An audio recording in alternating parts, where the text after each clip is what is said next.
사우디 국방차관이 한국의 주요 방산 시설을 방문해 협력 방안을 논의했다는 보도는 외교 일정 이상의 함의를 담고 있습니다. 특히 보도 과정에서 KF-21 생산 시설을 둘러봤다는 간접적인 언급이 포함되었다는 점은 사우디 측의 관심이 단순 구매 수준에 머물지 않고 있음을 시사합니다. 방산 협력에서 시설 시찰은 장비 성능 설명보다 더 많은 정보를 담고 있으며 실제 생산 능력과 품질 관리, 장기 공급 가능성을 직접 확인하려는 의도가 반영됩니다. 사우디는 방산 분야에서 매우 신중한 선택을 해온 국가로 평가받습니다. 단기 성능이나 홍보 자료만으로 결정을 내리기보다는 생산 체계와 기술 축적 수준, 협력국의 산업 기반까지 종합적으로 검토하는 경향이 강합니다. 이런 국가의 고위 국방 인사가 한국 방산 시설을 직접 방문했다는 사실 자체가 한국 방산 산업의 신뢰도를 보여주는 사례로 해석할 수 있습니다. KF-21 생산 시설은 그 자체로 상징성이 큽니다. 전투기 개발국이라 하더라도 실제 양산 시설과 품질 관리 체계를 외부에 공개하는 경우는 많지 않습니다. 그럼에도 한국은 KF-21 생산 과정과 시험 절차, 협력 기업 구성까지 비교적 투명하게 보여줄 수 있는 단계에 도달했습니다.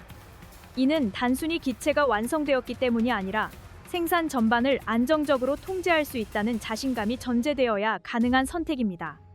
사우디 입장에서 KF-21은 하나의 전투기 후보일 뿐만 아니라 장기적인 방산 협력 모델로 검토할 수 있는 대상입니다.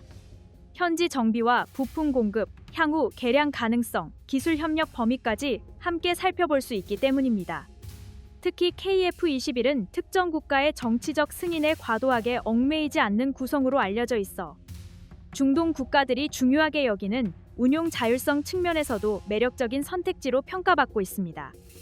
해외 전투기 사례를 보면 초기 도입 과정에서는 화려한 성능 홍보가 강조되었지만 실제 운용 단계에서 문제가 드러난 경우도 적지 않습니다.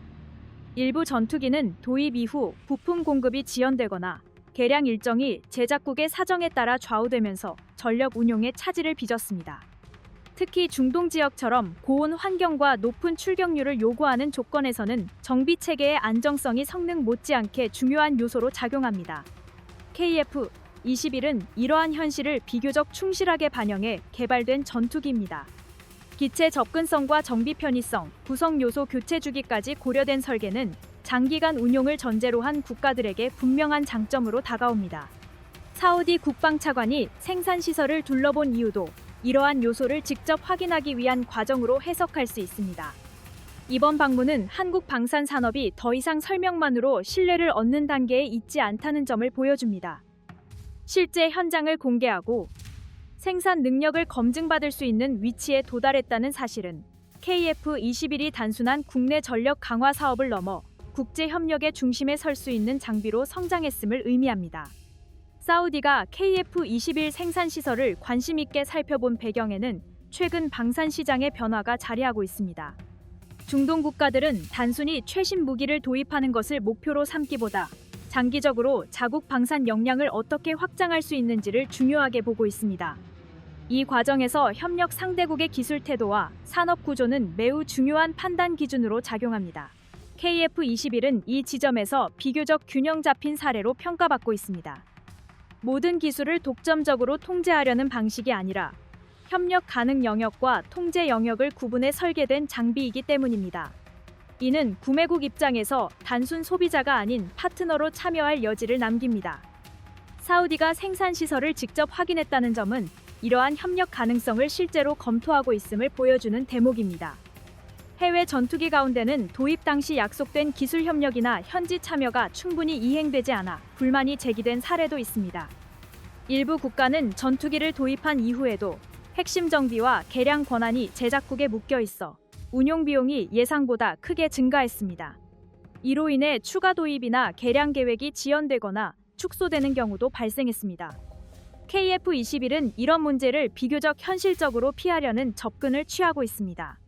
기본적인 운용과 정비, 일정 수준의 개량이 가능하도록 구성되어 있어 구매국이 장비를 실제 자산으로 활용할 수 있는 여지가 큽니다. 이는 단순히 기술 이전을 많이 해주겠다는 약속과는 다른 차원의 신뢰를 의미합니다. 사우디는 이미 여러 해외 전투기를 운용하며 이러한 경험을 축적해온 국가입니다. 그렇기 때문에 새로운 협력 대상을 선택할 때는 겉으로 드러난 성능보다 장기 운용 과정에서 발생할 수 있는 제약과 비용 구조를 더 면밀히 살펴봅니다. KF-21 생산시설 시찰은 이런 관점에서 이해할 수 있습니다. 한국 방산산업 입장에서 이번 방문은 조심스럽지만 분명한 자신감을 가질 수 있는 사례입니다. 사우디와 같은 국가가 단순 회담을 넘어 실제 현장을 확인하고 협력을 논의했다는 사실은 한국이 방산 파트너로서 신뢰 가능한 위치에 올라섰음을 보여줍니다.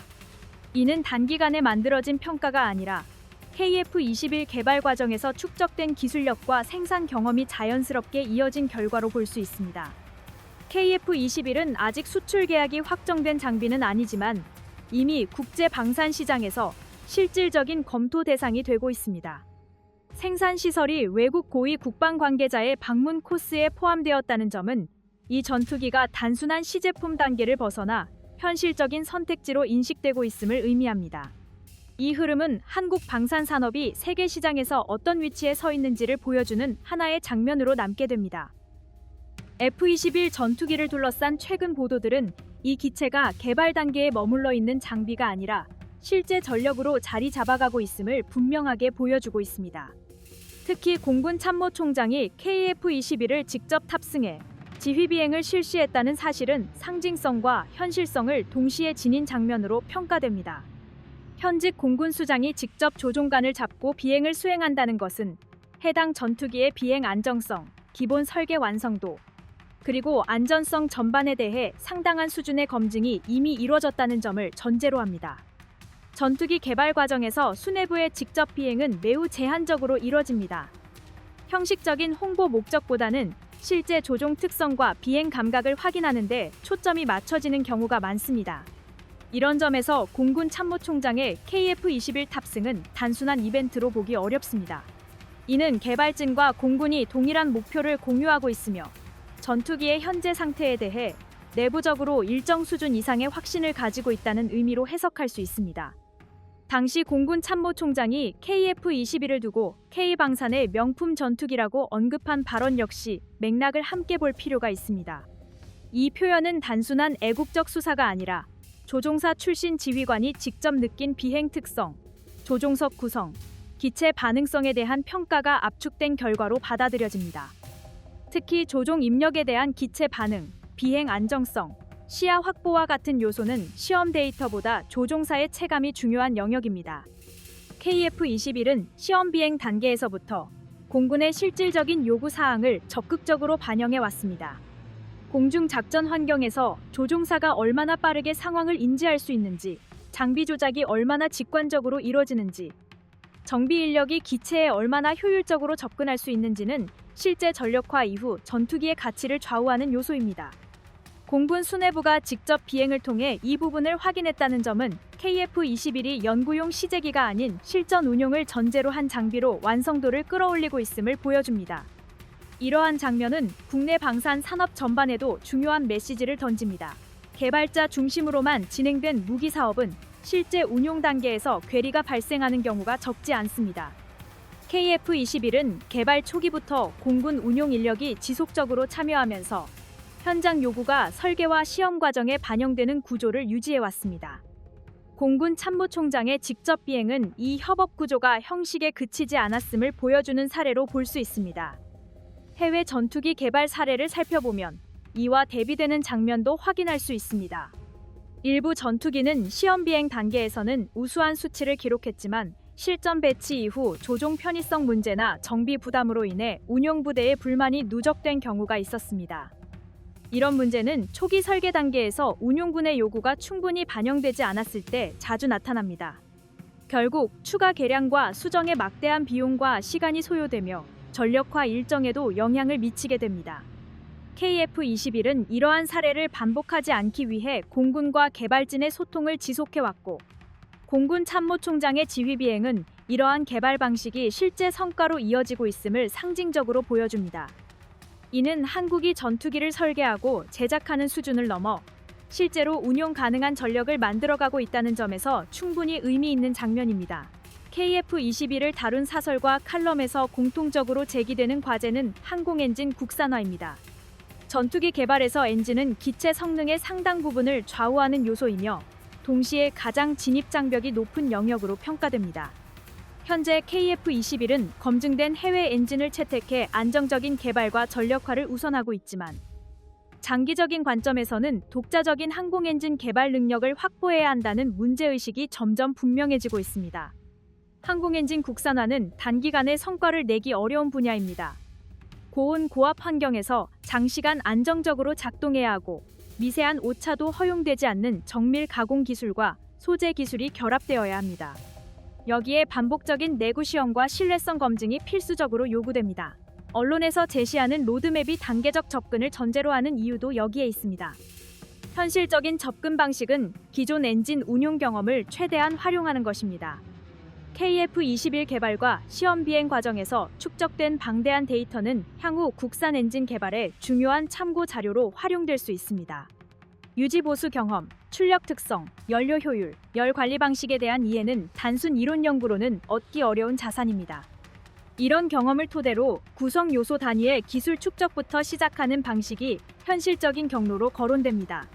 해외 전투기 사례를 보면 엔진 의존도가 높은 구조가 어떤 제약으로 이어지는지 확인할 수 있습니다. 일부 국가는 성능이 뛰어난 전투기를 보유하고 있음에도 엔진 관련 권한이 제한되어 성능 개량이나 수출 협상에서 불리한 위치에 놓이기도 했습니다. 정치적 상황 변화로 인해 부품 공급이 지연되거나 유지 비용이 급격히 증가한 사례도 존재합니다. 이로 인해 전투기 자체의 성능과는 무관하게 전력 운용이 제약받는 상황이 발생했습니다. KF-21을 둘러싼 엔진 국산화 논의는 이런 사례를 교훈으로 삼은 장기 전략에 가깝습니다. 당장 모든 요소를 바꾸겠다는 접근이 아니라 현재 확보한 전투기 개발 경험을 기반으로 다음 단계를 준비하겠다는 방향입니다. 이미 한국은 기체 설계와 항공전자 구성, 시험 평가 능력에서 의미 있는 수준에 도달했고 이제 엔진이라는 마지막 핵심 영역을 어떻게 단계적으로 확보할 것인지가 과제로 제시되고 있습니다. 공군 참모총장의 KF-21 지휘비행과 엔진 국산화 과제는 서로 분리된 이야기가 아닙니다. 지금의 KF-21이 충분히 신뢰할 수 있는 전투기라는 점이 확인되었기 때문에 그 다음 목표로 항공 엔진이라는 난제를 논의할 수 있는 여건이 마련된 것입니다. 현재 성과에 대한 신뢰가 없었다면 이런 논의 자체가 나오기 어려웠을 것입니다. 세계적으로 전투기를 독자 개발하고 그 기체를 공군 수뇌부가 직접 탑승해 평가할 수 있는 국가는 매우 제한적입니다. 여기에 더해 항공 엔진 국산화라는 다음 목표를 공개적으로 논의할 수 있다는 점은 한국 방산산업이 항공 엔진 국산화가 현실적인 단계에 진입했음을 보여줍니다. KF-21은 이미 하나의 완성된 전투기로서 의미를 지니고 있으며 동시에 다음 도약을 준비하는 출발점으로 기능하고 있습니다. KF-21 최초 양산 1호기가 최종 조립 단계에 들어갔다는 소식은 한국 항공산업이 실험과 검증의 단계를 지나 실제 전력화가 진행 중이라는 것을 알려주고 있습니다. 최종 조립은 단순히 부품을 결합하는 과정으로 보이기 쉽지만 항공기 개발에서는 설계와 제작, 시험과 검증이 하나로 맞물려 작동하는지를 확인하는 가장 중요한 구간입니다. 수많은 하위 장비와 구성 요소가 동시에 조화를 이뤄야 하며 미세한 오차 하나도 허용되지 않는 공정이기 때문에 이 단계에 진입했다는 사실 자체가 개발 완성도와 생산 준비 수준을 함께 증명합니다. KF-21 양산 1호기의 최종 조립은 단일 기체 제작 이상의 의미를 갖습니다. 이는 국내 항공 제작 역량이 시제기 중심의 연구 개발 단계를 넘어 반복 생산과 품질 균일성을 요구하는 양산 체계로 옮겨가고 있다는 신호입니다. 항공기 개발에서 양산 단계는 기술보다 관리 능력이 더 크게 작용하는 구간입니다. 일정 통제, 품질 유지, 공급망 안정성, 협력 업체 간 연계가 동시에 작동해야만 계획된 수량을 계획된 시점에 완성할 수 있습니다. KF-21의 최종 조립 착수는 이러한 조건을 국내 산업 구조가 감당할 수 있는 단계에 도달했음을 보여줍니다. 특히 주목할 부분은 이 과정에 참여하는 국내 기업의 폭과 깊이입니다. 동체 구조물, 항전 장비, 전장 구성, 기계 개통에 이르기까지 다수의 중소, 중견 기업이 참여하면서 단순 하청을 넘어 공동 제작 경험을 축적하고 있습니다. 이 경험은 KF-21 단일 사업에만 머무르지 않습니다. 생산 공정 표준화, 품질 관리 방식, 항공 인증 대응 능력은 향후 무인기, 수송기, 개량형 전투기 사업으로 자연스럽게 이어질 수 있는 자산입니다. 해외 사례를 살펴보면 최종 조립 단계에서 문제가 드러나며 일정이 크게 흔들린 전투기 사업은 적지 않습니다. 개발 단계에서는 성능 목표를 달성했지만 양산 과정에서 부품 수급 불안이나 품질 편차 문제로 전력화가 수년씩 지연된 경우도 있습니다. 일부 국가는 외산 부품 의존도가 지나치게 높아 특정 국가의 승인이나 수출 통제에 따라 생산 일정이 멈춰서는 상황을 반복적으로 겪어왔습니다. 이로 인해 초기 도입 계획과 실제 전력화 시점 사이의 간극이 커졌고 공군 전력 공백이라는 부담을 고스란히 떠안아야 했습니다. KF-21은 이러한 위험 요소를 최소화하기 위해 초기부터 부품 국산화율을 단계적으로 끌어올리는 구조를 선택했습니다. 완전한 자립을 단번에 달성하는 방식은 아니지만 핵심 구성 요소부터 차근차근 국내 기술로 대체하면서 통제권을 확보하는 전략입니다. 최종 조립 단계에서 국내 업체들이 안정적으로 참여하고 있다는 점은 이 전략이 현실적인 성과로 이어지고 있음을 보여줍니다. 단순한 기술 자립이 아니라 일정과 품질을 스스로 관리할 수 있는 능력 확보라는 점에서 의미가 큽니다. 양산 1호기의 조립 착수는 공군 운용 측면에서도 중요한 변곡점입니다. 지상 시험과 비행 시험을 거치며 실제 운용 환경에서의 안정성과 유지 효율성이 점검됩니다. 이 과정에서 축적되는 데이터는 이후 양산 기체의 완성도를 높이는 데 그대로 반영됩니다. 결국 첫 기체는 단순한 시작이 아니라 이후 모든 기체의 기준점 역할을 하게 됩니다. 이 기준을 국내 기술과 관리 체계로 세운다는 점은 한국 공군의 미래 전력 운용에 상당한 신뢰를 더해줍니다. 최종 조립 이후 KF-21 양산 1호기는 지상 시험과 비행 시험을 순차적으로 진행하게 됩니다. 이 단계는 단순한 형식적 절차가 아니라 실제 작전 환경을 가정한 종합 검증 과정입니다. 엔진 출력 변화, 비행 제어 반응, 항전 장비 연동, 무장 운용 준비 상태 등 수많은 요소가 동시에 점검됩니다. 이 과정에서 발견되는 미세한 문제들은 이후 생산 기체에 즉각 반영되며 양산 품질을 끌어올리는 핵심 자료로 활용됩니다. 일정상 첫 기체가 공군에 인도될 시점이 제시되면서 KF-21은 더 이상 미래형 계획이 아닌 현실적인 전력 자산으로 인식되기 시작했습니다. 이는 공군 운용 계획 수립에도 직접적인 영향을 줍니다. 조종사 전환 교육, 정비 인력 양성, 부대 운용 체계 정비가 동시에 움직이게 되며 전투기 도입이 단순히 기체 확보에 그치지 않고 전반적인 공군 전력 구조 변화로 이어집니다. 이러한 준비가 국내 주도로 이루어진다는 점은 운용 자율성 측면에서 매우 큰 강점입니다. 해외 전투기 도입 사례를 보면 기체 성능은 뛰어났지만 유지 비용과 운용 제약으로 인해 기대만큼의 효율을 내지 못한 경우도 존재합니다. 특정 부품 교체에 과도한 시간이 소요되거나 제조국의 승인 절차가 길어 작전 가용률이 떨어지는 문제가 반복적으로 지적돼 왔습니다. 이로 인해 도입국 공군은 기체를 충분히 보유하고 있음에도 실제 작전에 투입할 수 있는 수량이 제한되는 상황을 겪었습니다. KF-21은 이러한 문제를 사전에 고려해 정비 접근성과 운용 효율성을 중요한 설계 기준으로 삼았습니다. 국내 정비 체계 안에서 주요 점검과 수리가 가능하도록 구성된 점은 장기 운용 비용을 안정적으로 관리할 수 있게 합니다. 이는 단순히 비용 절감 차원을 넘어 전시 상황이나 긴급 상황에서 외부 변수에 흔들리지 않는 전력 유지 능력으로 이어집니다. 자국 기술로 유지되는 전투기는 그 자체로 전략적 신뢰도를 높여줍니다. 또 하나 주목할 점은 KF-21 양산 과정이 향후 수출 협력 논의에서도 중요한 참고 사례가 된다는 점입니다. 실제 생산이 진행되고 일정에 맞춰 인도가 가능하다는 사실은 해외 관계자들에게 매우 설득력 있는 근거가 됩니다. 단순한 설계도나 성능 자료보다 안정적인 생산 경험은 방산 협력에서 가장 강력한 신뢰 요소로 작용합니다. 해외 일부 전투기 사업이 개발 지연과 비용 증가로 신뢰를 잃었던 사례와 비교하면 KF-21의 현재 흐름은 상당히 안정적인 궤도에 올라와 있다고 평가할 수 있습니다. 양산 1호기의 최종 조립 착수는 결국 한국 방산 산업 전반의 성숙도를 보여주는 장면입니다. 연구개발, 생산, 시험, 운용 준비가 하나의 흐름으로 이어지고 있으며 이 모든 과정에 국내 기술과 인력이 중심 역할을 하고 있습니다. 이 축적된 경험은 KF-21 이후의 차세대 항공장비 개발에도 그대로 이어질 것입니다.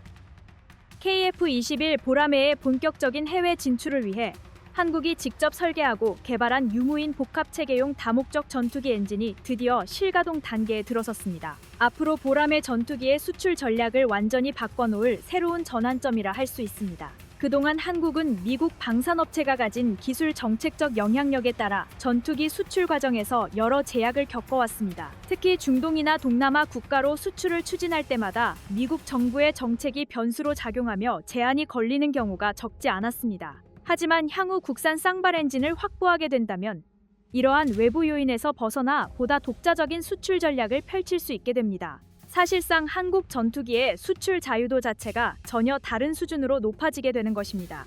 이미 미국과 유럽 방산업계는 한국을 확실히 경쟁자로 인식하고 있습니다. 육상 전력 분야의 K9 자주포, K2 흑표 전차가 세계 시장을 빠르게 잠식한 데 이어 KF-21까지 본격적으로 수출되기 시작한다면 기존 시장을 지켜온 서방 업체들의 이해관계가 크게 흔들릴 수밖에 없습니다. 이런 이유로 항공기 분야에서 우위를 점해온 미국 기업들은 향후 KF-21 수출에 기술적 제한을 둘 가능성이 충분히 존재합니다. 특히 엔진은 미국의 외교적 영향력이 가장 직접적으로 작용하는 핵심 품목이기 때문에 보라매를 해외에 공급하기 위해선 한국형 엔진의 확보가 절대적인 핵심 과제가 됩니다. 이제는 선택이 아니라 국가방산 경쟁력을 위해 반드시 넘어야 할 관문이 된 것이죠. 하나 에어로스페이스는 현재 무인기용 엔진 연구와 병행해 KF-21 전투기에 탑재될 국산 쌍발 엔진 개발을 추진 중이며 총추력 약 4만 5천 파운드급을 목표로 삼고 있다고 밝혔습니다. 또한 기존 설계 방식이 아닌 새로운 공기 순환 구조를 적용해 효율과 신뢰성을 동시에 끌어올리는 차세대 전투기 엔진을 지향하고 있다고 설명했습니다. 이러한 기술이 완성된다면 한국은 KF-21을 비롯한 다음 세대 유무인 전투체계에서 완전한 독자성을 확보하게 될 것이며 향후 세계 전투기 시장에서 이전과는 비교할 수 없는 영향력을 발휘하게 될 것입니다. 실제로 우리 연구진은 5만 5천 파운드급 엔진 개발에 필요한 램펜 블레이드와 코어 모듈의 실증에도 성공한 것으로 확인되었습니다. 현재는 저추력 500파운드급, 최대 0파운드급 무인기 엔진을 본격적으로 개발하고 있으며 이를 기반으로 8만 파운드급 엔진 및 그 이상의 급수까지 확장 개발을 진행할 계획입니다.